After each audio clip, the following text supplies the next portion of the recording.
저희가 오늘 어떤 내용을 들으면 한 해를 잘 마무리하고 네. 내년을 기약할 수 있을까요? 비세팀. 네네. 올 한 해 연준에 대해서 참 많은 얘기를 했던 것 같아요. 기대도 있었고 또 실망도 있었고. 근데 오늘은 좀 토픽을 좁혀보면 앞으로 2024년 특히 상반기일 텐데 연준을 바라보는 시각은 소제목에 보시는 것처럼 인하 시기 그리고 폭일 것 같습니다. 그래서 오늘 과연 연준이 내년도 기준금리 인하를 할 텐데 언제 하느냐 또한 얼마나 하느냐에 대해서 미리 제가 봤을 때는 한 6개월 정도 시간이 좀 있을 것 같은데 금융시장은 좀 빨리 생각하고 있죠, 저보다. 인하 시기를 6월달 이후로 보시는 거예요? 저는 하반기로 봅니다. 네, 그래서 네. 금융시장하고의 괴리는 좀 있는 것 같습니다. 그래서 그런 부분에 대해서 말씀을 드리도록 하겠습니다. 네. 역시 그랬던 것처럼 늘 두 갈씩입니다. 맨 앞에 메시지를 드릴 거고 그 메시지의 보충 설명들을 뒤에 가서 차트를 통해서 말씀드리도록 하겠습니다. 세 가지 메시지인데요. 첫 번째 메시지는 가장 가까웠던 가장 강력한 정보를 시사했었던 12월 FOMC부터 말씀드리도록 하겠습니다. 12월 FOMC는 한마디로 피보팅을 선언했죠. 피보팅이라는 것은 축을 중심으로 180도 스탠스가 바뀐다는 것인데 180도 바뀔지 360도 바뀔지 저는 여전히 가변, 변수다라는 생각을 갖고 있습니다. 네. 즉 그만큼 앞으로 펼쳐지는 통화정책은 인상과 인하가 혼재될 거다는 말씀을 미리 좀 드립니다. 12월 FOMC는 세 가지 메시지가 있었는데요. 첫 번째는 동결했는데요. 잘 아시는 것처럼 그 전에 11월 FOMC까지는 매파적 동결이었다면, 그러니까 동결을 하는데 한 차례 더 기준금리를 올릴 것 같다라는 것을 강력하게 시사했다면 이번 12월 FOMC에서는 비둘기적인 동결입니다. 동결을 하되 이제는 기준금리 인상보다는 엔간하면 추가적인 N이라는 문구가 또 성명서에 추가되는 것처럼 이왕이면 애지간하면 올리진 않겠다. 아니면 동결을 계속 가든지 아니면 인하할 거다. 금융시장이 이미 충분히 그렇게 반영하고 있다. 우리는 그것을 받아들일 거다라는 메시지가 있었던 것 같고요. 네. 위험 선호 현상, 즉 주식시장 참가자들은 더할 나위 없는 10월 FOMC였습니다. 오늘도 보면 종가가 우리 코스피 지수가 2,600선을 돌파했는데 연초에 제 기억이 맞다면 한 2,200포인트였을 거예요. 2,225포인트. 그러니까 누적으로 러프하게 한 20% 정도 수익률이죠. 차익 비용 한 4, 5%를 감안하면 연간 한 15% 기대 수익률을 가진 겁니다. 나쁘지 않죠. 그만큼 10월 FOMC가 활용 정점이다, 종점을 찍었다라고 할 수 있겠고요. 두 번째 주목할 포인트는 내년도 성장과 물가를 낮추었습니다. 성장을 낮추고 물가를 낮췄다는 것이 오히려 물가를 낮췄다는 것에 방점이 있었던 것 같고요. 하지만 개인적으로 봤을 때는 실업률 전망이 유지됐다는 거. 그렇다는 것은 숫자를 통해서 우리가 많은 것을 함축적인 의미를 받아들여야 되는데 성장과 물가를 하향 조정하면 자연스럽게 실업률도 올라가야지 기본적인 항등식 비슷한 프로세스입니다. 하지만 그럼에도 불구하고 실업률 전망을 유지했다는 것은 여전히 고용시장이 뜨겁고 고용시장이 뜨겁다는 것은 수요단의 의미이기도 하지만 인플레이션 압력에 대해서 여전히 신경 쓰고 있다는 것을 숫자적으로 내포했다라고 보고 있습니다. 내년에 성장 요걸 여쭤보고 싶었는데 자료를 네. 보면서 성장을 낮췄다고 자꾸 얘기를 하는데 네. 내년에 1.5에서 1.4로 낮췄거든요. 근데 올해를 엄청 올렸어요. 그래서 기저가 높아졌기 때문에 사실 낮춘 게 아니다. 그렇죠. 레벨이 라고 다르죠. 보는 게 사실 정상이고. 맞습니다. 그런데도 물가를 낮췄다는 얘기는 네. 미국 연준에서는 우리는 경제가 강하고 네. 물가도 잡을 수 있고 네. 그다음에 고용도 좋은 시장을 의미한다. 네. 라고 얘기한 걸로 판단하면 어떨까요? 그렇게 볼 수도 없을까요? 그러니까 네. 이제 프로젝션은 분기 말에 하는 거죠. 네. 숫자를 통해서 연준의 포워드 가이던스 비슷하게 의중을 나타내는 겁니다. 네.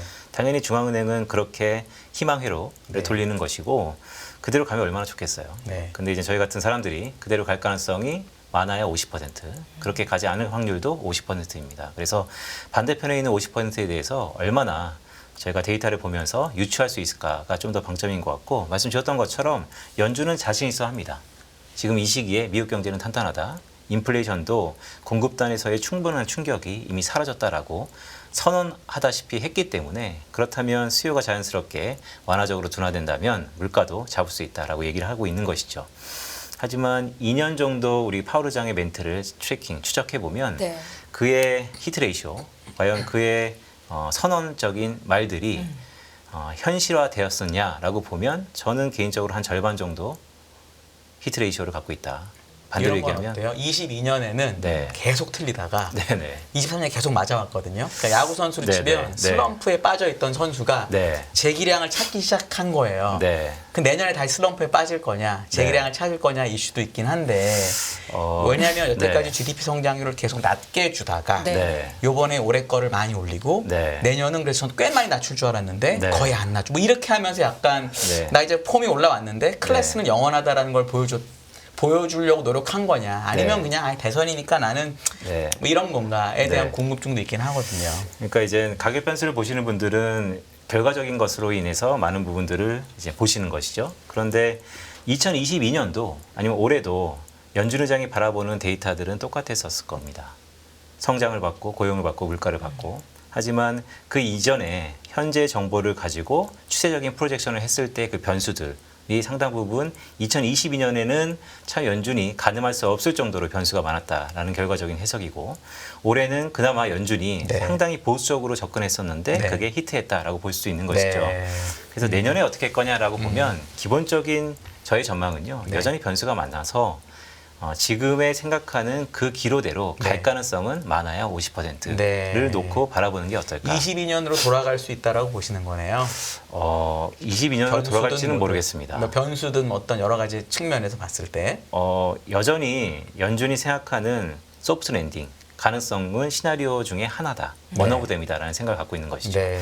지금 이 시국에서 금융시장은 소프트 랜딩에 상당 부분 방점이 있는데요. 항상 모든 것은 쏠림이 있으면 반대급부로서의 급격한 쏠림에 대해서도 경계해야 된다라는 목소리를 네. 저는 태생적으로 갖고 있습니다. 네. 네. 네. 네. 세 번째 메시지입니다. 네, 좋은 질문이었습니다. 파월 의장의 변화가 여러 가지 시사점이 있습니다. 정말로 독립적인 기관인가에 대해서 다시 한번 의구심이 생긴 거죠. 그렇게 보는 이유는 네. 한 40여일 만에 어떻게 보면 180도 정도의 스탠스를 보였기 때문입니다. 바뀌는 스탠스를. 물론 1월 3일 날 나타나는 FOMC 의사록을 보면 좀 더 우리가 정보를 받아볼 수는 있겠지만 대놓고 봤었던 파월 의장의 기자회견에서는 과연 동일한 사람이 맞는가? 어딘가 외압이 있지 않는가에 대해 충분히 의심할 만큼 스탠스가 바뀌었다라는 거. 예를 들면 내년 미 대선을 앞두고 있는 이런 상황이요. 그렇죠. 아무래도 여러 가지 상황이 네. 대선을 앞두고 금융시장의 여론들이 이미 10년물 또 2년물 미국의 국채금리가 FOMC 전에 이미 기준금리 인하를 상당 부분 반영했기 때문에 네. 그런 것을 과거에는 연준이 마이웨이 했다면 금융시장이 그걸 원하든 안 하든 나는 나의 길을 갖겠다라고 고수했다면 좀 더 딱딱했었죠. 근데 이번에 FOMC에서는 결과적으로 충분히 그런 부분들을 수렴했다라는 것이 왜 시장의 컨센서스와 민심을 받아들이는 의사결정을 했을까를 따지고 보면 지금의 여당인 바이든의 열세, 그 플러스 민심을 작용한 중앙은행들의 서포트를 충분히 해석할 여지가 있죠. 왜냐하면 너무나 갑작스럽게 바뀌었기 때문입니다. 근데 이거는 뭐 사후적인 판단인데요. 네네. 어쨌든 지금 이 시점에서는 충분히 파월 의장의 갑작스러운 변화가 뭔가 사람이 어떻게 되기 전에 갑작스럽게 변한다 그러잖아요. 그래서 뭔가 의미심장한 그런 스탠스였다라고 생각을 갖고 있고 데이터적으로 보면요. 미국의 연준의 대차 대조표 쪽에서의 이 지준 외 영래포 쪽이 상당 부분 급격하게 감소하고 있습니다. 그러니까 영래포가 뭐예요? 간단히 얘기하면 시중은행들의 유동성이 고갈되고 있다는 겁니다. 시중은행이 연준에게 유동성을 맡기고 그러니까 돈을 맡기고 국채를 다시 백했던 프로그램인데 이 부분들이 크게 감소했다는 것은 러프하게 말씀드리면 시중은행들이 유동성이 말라가고 있다라는 것으로도 해석이 충분히 가능합니다. 반대로 근데 이렇게 보는 분도 있어요. 영래포가 줄었다는 얘기는 연준 네. 유동성을 푼 거다. 영래포가 흡수 요인이거든요. 레포는 네, 네. 이제 긴축이고요. 푸는 요인이고 네. 이렇게 하잖아요. 네, 네. 그래서 이거를 해석을 시중은행이 마른 게 아니라 네. 시중은행한테 돈을 줘서 죽은 거다라고 해석하는 분도 있거든요. 그렇게 그건 해석할 수 어떻게 있죠. 생각하세요? 그렇게 해석할 수 있는데 네. 그거는 금융위기 이후에 약간의 시사점이 좀 바뀐 것 같습니다. 결국 기준이 초과 지준과 기본적인 우리가 정량적인 지준이 예전에는 구분돼 있었어요. 근데 지금은 약간 어렵나요?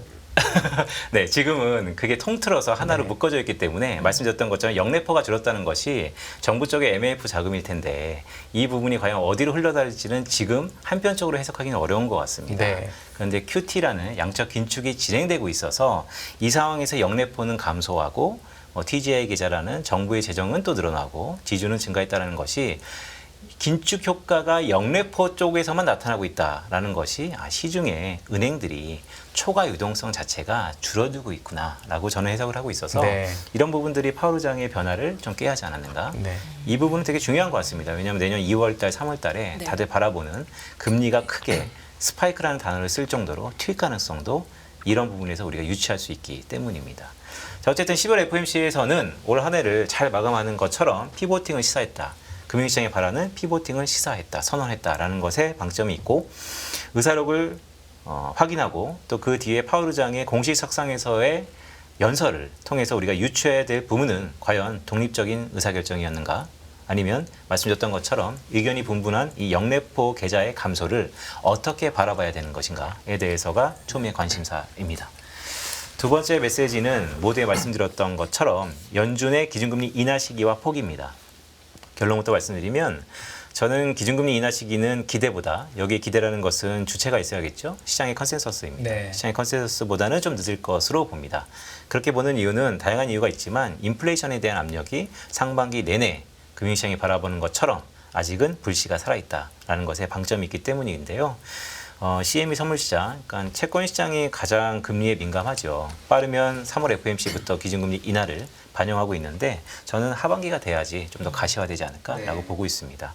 그렇다면 금융시장 입장에서는 네. 지금 다 가격 변수가 피보팅, 기준금리 인하까지 상당 부분 반영되고 있죠. 그런 부분들이 되돌린다면 금융시장에서는 오히려 부정적인 반응이다라고 저는 보고 있습니다. 자, 이번에 메시지를 보면 연준의 기준금리 인하 시기는 기대보다 늦을 것이라고 말씀을 드렸고 세 가지 포인트가 있는데요. 첫 번째는 연준의 의사결정 구조가 참 특이하죠. 저는 이것을 반관, 반민이라고 얘기를 합니다. 12명의 의사 주체 중에서 7명은 거버넌스, 이사회, 정부에서 임명을 하고 나머지 5명은 민간 쪽에서 순번제로 돌아가는데 뉴욕연은 당연직을 제외하면 4명의 지역 연준들이 1년에 한 번씩 돌아갑니다. 그것을 저는 F4라고 말씀드렸는데요. 내년에 투표권이 있는 게 리치몬드, 샌프란시스코, 클리브랜드, 애틀란타입니다. 그래서 여러 가지 뉴스 플로우들이 많죠. 보스틱 데일리 총재는 어떤 스탠스를 보고 있느냐, 막 이런 것들. 근데 제가 봤을 때는 여전히 약간의 매파적인 성향들이 추가적으로 들어올 것이다라는 것도 우리가 생각하는 것보다 기준금리 인하 시기가 좀 늦을 가능성이 있다라는 말씀도 드리면서도 한편으로는 인간의 마음은 갈대와 같죠. 이들이 상당 부분 시기 때마다 스탠스가 바뀝니다. 어쩔 때는 비둘기, 어쩔 때는 매파. 그래서 결론적으로 말씀드리면 이 하나만 미리 좀 보여드릴까요? 이 하나하나 개인의 역량에 집중하지 말고 오른쪽 차트에 보시는 것처럼 결국 지역은행 총재입니다. 지역은행 총재라는 것은 그 지역의 경기 상황을 대변하는 스피커입니다. 그래서 그 경제, 그 지역 경제가 좋냐 안 좋냐에 따라서 올 한 해 동안 펼쳐지는 2024년 동안 비둘기적으로 바뀔 것이다. 아니면 매파적으로 바뀔 것이다 라는 것을 유추할 수 있는데 보시면 코로나 바로 직후 고용지표는 후행지표이기 때문에 코로나 일어나고 한 달 정도 이후에 평균 실업률이 14.7%가 도달했을 때 애틀란타, 샌프란시스코, 리치몬드는 전부 다 평균 실업률보다 낮았습니다. 클리브랜드만 급등했었죠. 당연히 클리브랜드의 지역연 총재는 매파적이 아니고 비둘기적인 스탠스를 취했었겠죠. 근데 2023년 10월달 기준으로 보면 현재 3.9%의 평균 실업률. 근데 이 실업률보다 낮은 것은 샌프란시스코 정도입니다. 리치몬드. 그러니까 당연히 샌프란시스코와 리치몬드의 지역연은 총재의 스탠스와 애틀란타와 클리브랜드의 스탠스는 좀 다를 것이다 라는 말씀을 드리면서 매월 발표하는 지역 연준, 지역 실업률을 통해서 내년에 F4들의 스탠스를 좀 감안해보자. 현재 상황으로 봤을 때는 여전히 좀 매파적인 성향이 있지 않을까라고 개인적으로 생각을 하고 있다라는 말씀도 드립니다. 데이터를 통해서 유추해보자는 얘기였습니다. 네. 자, 두 번째는 인플레이션 압력이 상존하고 있다는 거. CPI의 상당 부분을 차지하는 자가 주거비, 그러니까 주택을 소유한 사람이 임의적으로 시뮬레이션 돌려보는 거죠. 내가 임차료를 산정했을 때 어느 정도 했을 거다. 약간의 바이어스가 있는 것이고 임금 상승률, 올 한 해 내년을 바라보는 연준이 실업률 전망을 유지했다는 것은 여전히 임금 쪽에서 웨이지 스파이크가 있을 거다, 스파이럴이 있을 거다라는 생각을 하고 있다는 거. 역시 인플레이션입니다.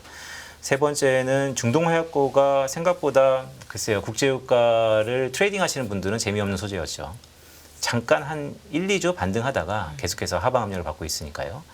최근에 하지만 또 다른 여진이라고 저는 표현하는데 이벤트가 발생했죠. 홍해 지역에서. 그래서 이런 부분들도 연준이 맹신하고 있는 미국의 인플레이션 압력을 놓고 봤을 때 수요단이 있고 공급단이 있다면 공급단은 완전히 끝났다라고 해소했던 이 부분이 이 공급망 차질 우려가 다시 한번 불거질 수 있다는 것도 불시다라는 말씀을 드립니다. 그래서 이런 부분들이 이제 막 불거지고 있기 때문에 지금 시점에서 저한테 내년도 연준의 기준금리 인하 시기를 본다면 금융시장이 기대하는 것보다는 상당 부분 늦을 수 있고 그게 저의 프로세스대로라면 상반기보다는 하반기 시작하는 시점이 될 것 같다. 그러면 이미 주식 입장에서 보면 많은 부분의 인하와 또한 가격 변수의 긍정적인 부분들이 다 반영되어 있는 시기가 흐르기 때문에 오히려 내년 상반기나 아니면 이른 2분기쯤에서는 지금의 과한 기대감이 반대로 작용하지 않을까라는 분수령. 지금 컨센서스는 어느 정도라고 생각하세요? 언제 하는 거라고? 컨센서스는 CME 선물시장을 프로젝션을 보시면요. 왼쪽인데요. 3월 달 정도에 인하가 시작된다라고 트레이더들은 예상하고 있고요. 근데 트레이더보다 조금은 더 다양한 매크로 데이터를 보는 IB들은요. 보시면 2분기 때입니다. 그래서 트레이더들이 확실히 좀 더 빠른 감이 있는 것 같고요. 미국의 IB들의 평균을 놓고 보더라도 2분기 정도다 그러고 보는데 이 바클레이스부터 뭐 UBS까지 그들의 하락폭도 또 천차만별입니다. 그래서 여전히 아직까지는 상반기 할 수 있을까 없을까에 대해 의견이 분분한 상태인데 이미 금융시장은 상반기에 한다라는 부분에 상당 부분 프라이싱 되고 있는 상태라고 해석을 하고 있습니다. 빈센트님 이 질문 먼저 하고 네. 다음 말씀을 좀 들어보고 싶은데 일단 미국에서는 산타가 아직 가지 않았다. 계속 머물고 있다라는 얘기가 들릴 정도로 네네. 주가가 우상향 중이잖아요. 네. 국내도 뭐 2,600이 넘었고 네. 만약에 내년 3월에 기준금리를 인하할 거라라는 시장의 기대가 있는데 네. 동결로 간다 네. 한다면 네. 3, 4월에 뭔가 큰 조정이 있을 가능성을 생각하세요? 동결 자체보다는 네. 말씀드렸던 것처럼 10월 FOMC에서의 파월 의장이 보여줬던 동결은 동결인데 여지를 두는 비둘기적인 동결이라면 금융시장은 큰 반응 없을 겁니다. 그럼 왜냐하면- 기자회견 이후로의 시장 흐름을 좀 봐야겠다는 말씀이세요? 그렇죠. 저는 앞으로 6개월 동안 동결 가능성이 높아진다고 보는데 네. 11월 FOMC의 매파적 동결에서 12월 FOMC의 비둘기적 동결이었다면 내년 상반기에는 시장이 생각한 것보다 매파적인 동결 가능성이 있어 보인다라는 생각에서 말씀을 드리는 겁니다. 우리가 12월 FOMC 전후로는 약간 금융시장이 위축됐었습니다. 네. 그래서 그런 어떻게 보면 반복되는 흐름이 다시 한번 나타날 가능성이 좀 높다라는 말씀을 드리는 것입니다.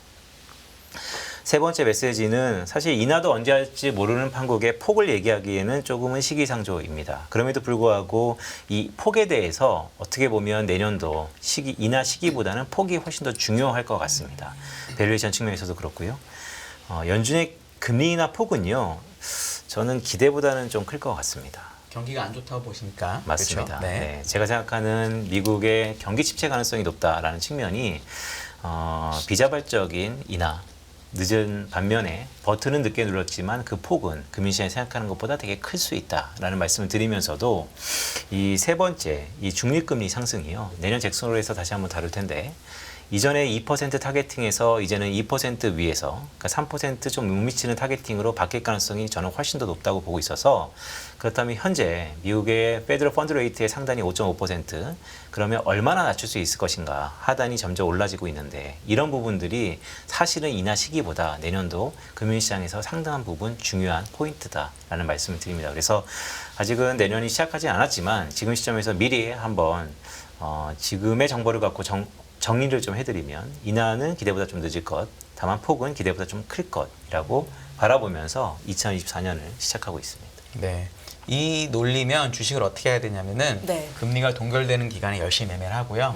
금리가 내려갈 것 같을 때 주식을 다 팔아야 됩니다. 보험적 금리 인하가 아니기 때문에 금리를 내릴 때 주식이 매우 많이 빠지게 돼 있고요. 네. 요 뷰를 따르시는 분들은 동결 기간에 열심히 주식을 하시고 내려갈 때 팔아야 된다. 요렇게 딱 이제 느껴지는 그러면 얘기예요. 빈센트님은 네. 뭐 상저하고 상고하저 이런 얘기 많이 하잖아요. 네네. 논리에 따르면 상중하저 이렇게 표현을 해봐도 될까요? 그냥 뭐 중이라는 단어보다 네. 높거나 고저로 좀 따지면요. 뭐 상고하저겠죠. 네. 그리고 더 말씀드리면 사실 전략적인 부분들은 개인적인 캐시플로우에 따라서 전략적으로 하는 건데요. 좀 바빠야 될 것 같습니다. 그러니까 올해보다 좀 더 부지런해야 될 것 같습니다. 굳이 위험을 리스크를 안고 뭔가 알파를 추구하는 베팅이라면 지금보다 훨씬 더 꾸준해야 된다. 아니면 좀 더 촘촘하게 봐야 된다라는 말씀을 드립니다. 아니면 채권을 사갖고 그냥 갖고 계시면 되겠네요. 금리를 많이 내릴 거니까.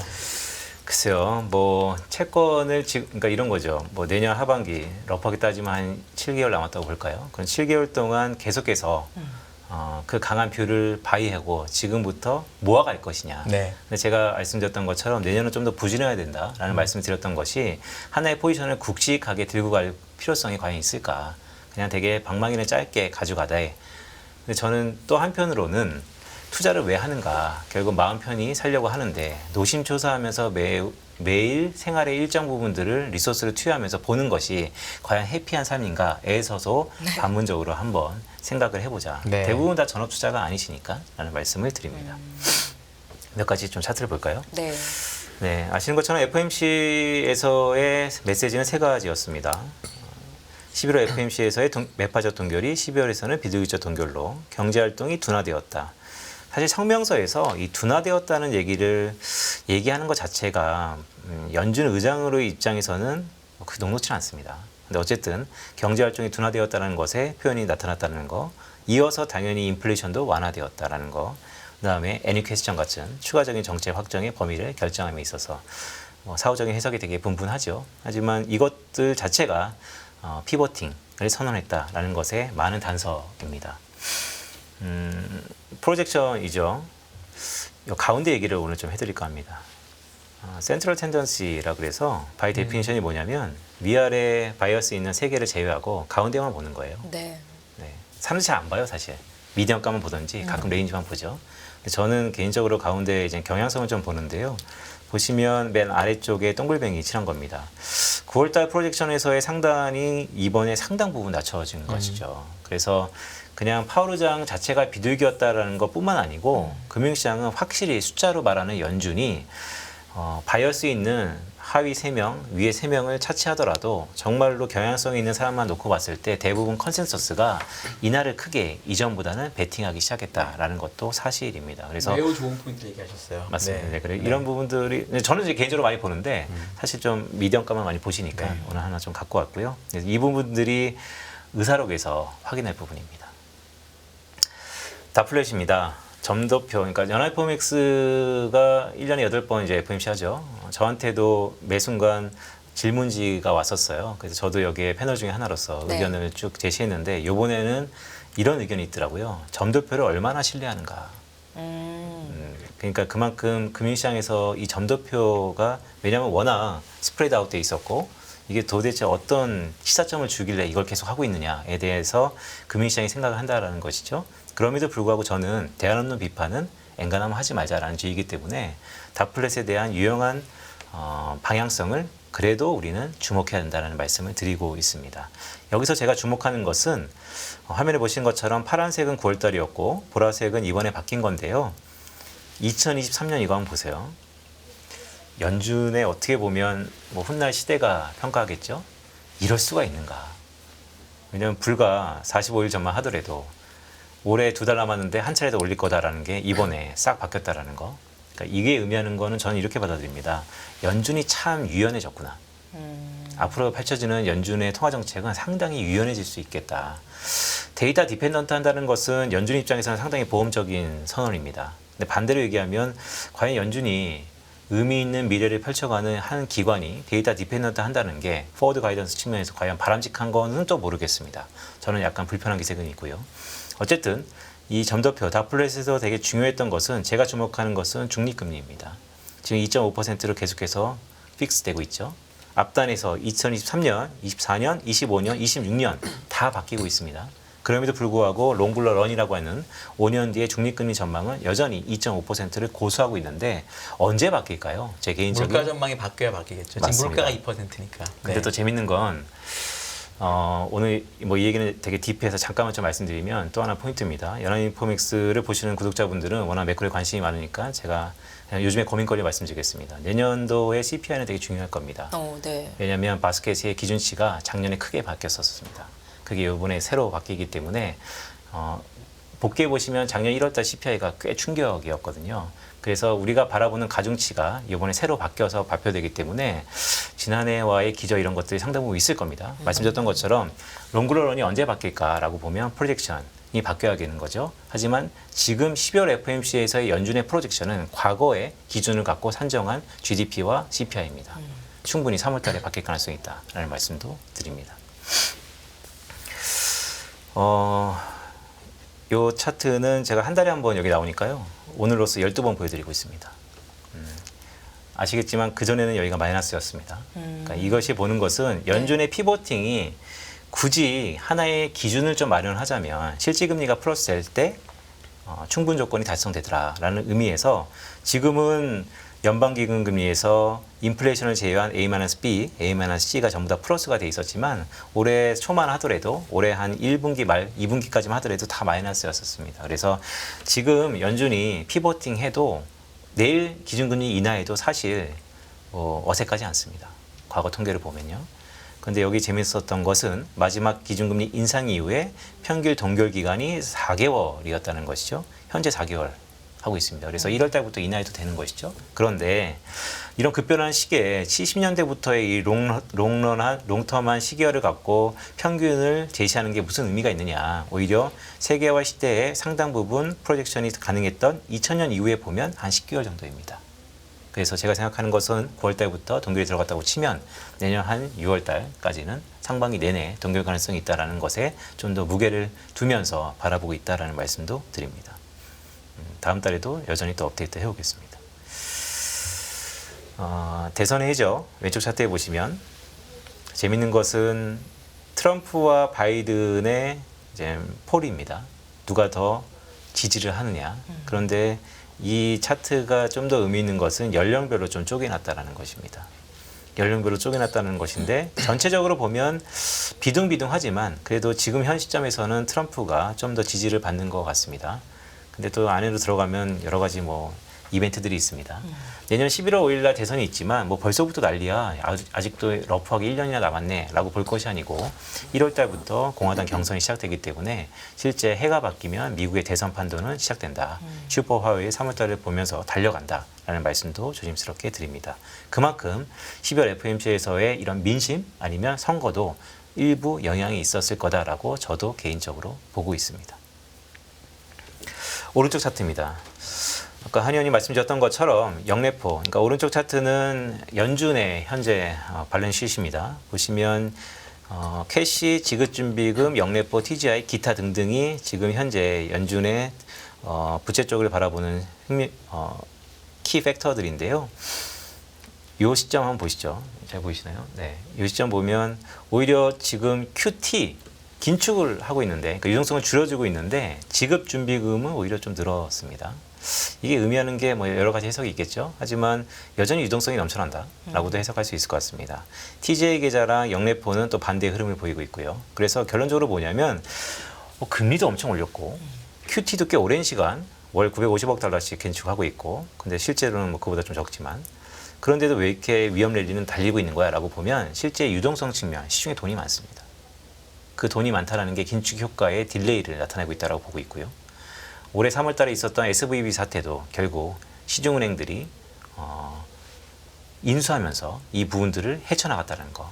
그러면 내년 1분기에 펼쳐질 이 다양한 이벤트들을 여전히 이 유동성으로 막을 수 있겠는가? 충분히 막을 수 있겠죠. 그런데 그런 의미에서 이 차트를 보시면 예전하고 좀 달라진 건 영래포가 많이 줄고 있는데 이대로 가다간 내년 2월 달에는 영래포가 아예 소진될 건데 영래포가 소진되면 그 다음 찬스는 뭐지? 그 다음 스텝은 지준. 네, 지급준비금이 줄어들 텐데 그러면 시중의 유동성이 고갈되는 거 아닌가?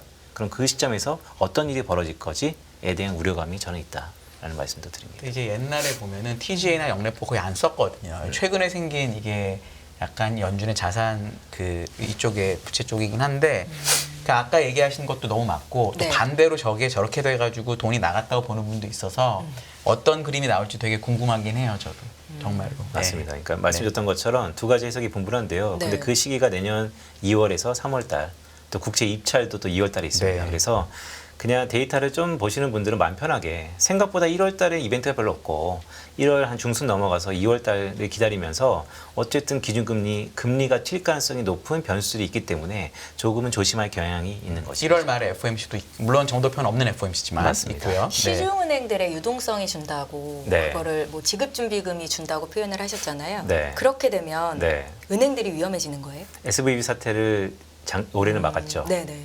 내년에 막을 수 있을까요? 상업용 부동산은 계속해서 문제가 있을 텐데. 연준이 돈을 풀어서 막거나 아니면 안 막거나 그렇게 그렇죠. 되겠죠. BTFP가 내년 3월에 또 만기가 돌아야 하는 것이죠. 네, 그런 걸 보면 여태까지 유동성으로 다 막아왔다는 것이죠. 그런데 유동성이 줄고 있다는 게 방점입니다. 근데 그게 내년 1분기에는 어쨌든 한 영래포라는 계좌는 꺼진다. 그러면 연준은 좀 더 강요를 받겠죠. 말씀 주셨던 것처럼 또 풀 수도 있습니다. 그런데 풀면 자연스럽게 나타나는 인플레이션 압력. 그것을 연준이 받아들일 수 있을까? 저는 좀 어렵지 않을까? 네. 네, 이렇게 보는 것입니다. 왼쪽 차트에 보시면 서비스와 제품인데요. 미국의 생산자 물가의 제품이에요. 그러니까 제가 좀 자료를 브레이크다운 해왔습니다. 제품 가격 참 낮아진 것 같아요. 미국 사람도 살만하겠죠. 근데 서비스 가격은 다시 한번 고개를 좀 들고 있다는 거 심상치 않습니다. 미국 경제는 서비스 경제이기 때문입니다. 자, 이것을 연준도 바라보고 있다는 것에 저의 방점이 있습니다. 기준금리 인하할 수 있죠. 그런데 이렇게 불안한 불씨가 여전히 고개를 들고 있는데 시장이 생각하는 것처럼 덜컹 2번의 회의를 통해서 인하할 수 있을까? 저는 너무 좀 과하지 않을까라는 생각을 갖고 있는 거고요. 그런 의미에서 오른쪽 차트에 보시면 내년에는 이 주거비의 향방이 좀 중요할 텐데요. 주거비가 좀 내려오는 듯 하더니 여전히 또 픽스입니다. 그래서 서비스 물가도 고개를 좀 들고 있고 주거비도 더 이상 내려가진 않는 것 같고 임금은 내려가긴 내려가고 있는데 연준의 프로젝션을 따라보면 실업률이 픽스되어 있으니 내려가봐도 얼마나 내려가겠느냐라고 보면 이 모든 것들이 연준이 그 2년 동안에 수많은 난관을 헤쳐나가면서 지금까지 잘 왔는데 섣부르게 2번의 회의를 통해서 결정할 수 있을까? 저는 좀 회의죠. 네. 그럼 그 안에서 되돌림은 시기의 문제지 언젠가 있다. 네. 라는 말씀을 조심스럽게 드리는 겁니다. 왼쪽 차트입니다. 시차 상관관계. 데이터를 통해서 각각의 하드 데이터와 소프트 데이터의 선후 관계를 통해서 향후 미래의 데이터의 향방을 우리가 유추해 보는 것이죠.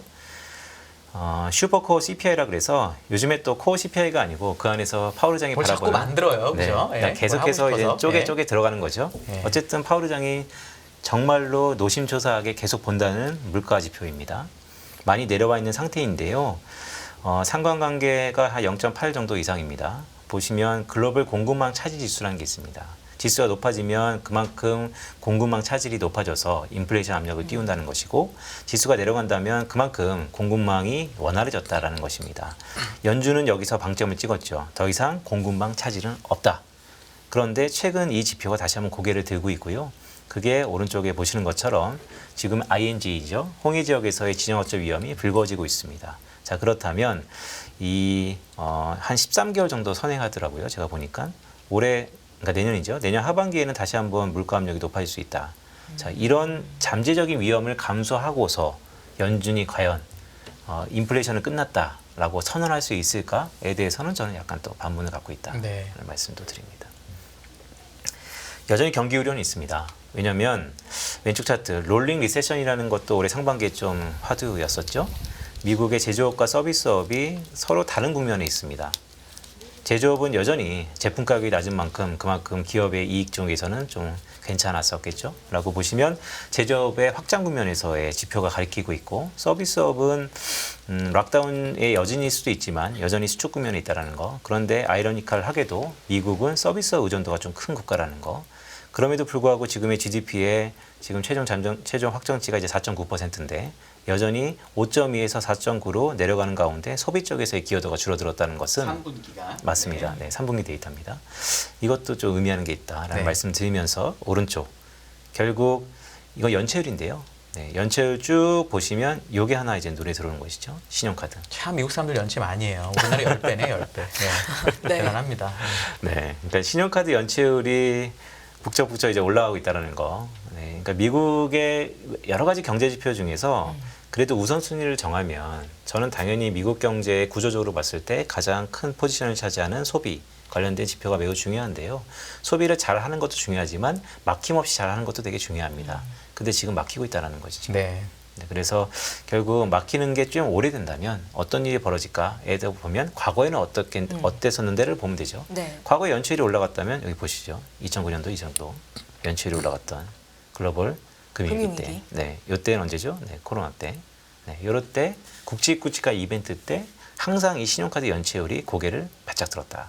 지금 한 2, 3개월 털을 들고 고개를 크게 들고 있다. 말씀드립니다. 전망입니다. 미국 GDP 참 셉니다. 내려올 것 같습니다. 그런데 우리가 생각하는 것처럼 전기비 연휴 기준이지만 역성장할 거다라고 보기에는 사람마다 의견이 좀 분분한 것 같습니다. 오른쪽은 해외 IB들, 뭐 바클레이즈부터 뭐 UBS까지 미국을 바라보는 경제 전망치들의 평균치입니다. 라고 보시면 저는 중요한 게요. 숫자는 저도 전망을 꽤 오랜 기간 해왔지만 많이 바뀔 수는 있어요. 그런데 그 트렌드, 추세를 보셔야 되는데요.